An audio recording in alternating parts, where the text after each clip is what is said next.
اسرائیل کے ایران پر 3 فضائی حملے، تہران میں دھماکہ، خطے میں جنگ کا خطرہ۔ مشرقی وسطی سے اس وقت کی بڑی بریکنگ نیوز سامنے آ رہی ہے۔ اطلاعات کے مطابق اسرائیل نے ایران پر 3 فضائی حملے کیے۔ ایران کی سرکاری خبر رساں ایجنسی نے دعویٰ کیا کہ دارالحکومت تہران کے مرکزی علاقے میں 3 زوردار دھماکوں کی آوازیں سنی گئی۔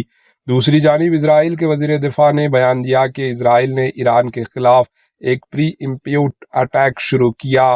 اسرائیلی اخبار دی ٹائمز آف اسرائیل کے مطابق اس کارروائی کو ممکنہ خطرات کی پیش نظر انجام دیا گیا۔ یاد رہے کہ ایران بارہا یہ کہتا رہا کہ خطے میں کشیدگی کا حل صرف سفارتکاری ہے اور اس نے اسرائیل پر کسی حملے کی دھمکی نہیں دی۔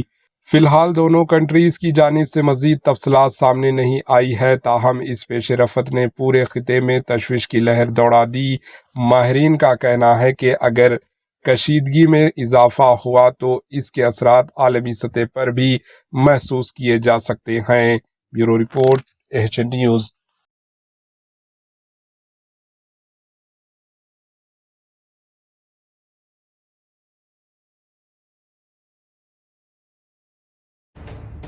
ایچ نیوز کے یوٹیوب چینل کو سبسکرائب کریں اور بیل آئیکن کو دبانا نہ بھولیں تاکہ آپ کو ہر نئی آنے والی ویڈیو کا نوٹیفیکیشن بر وقت مل سکے۔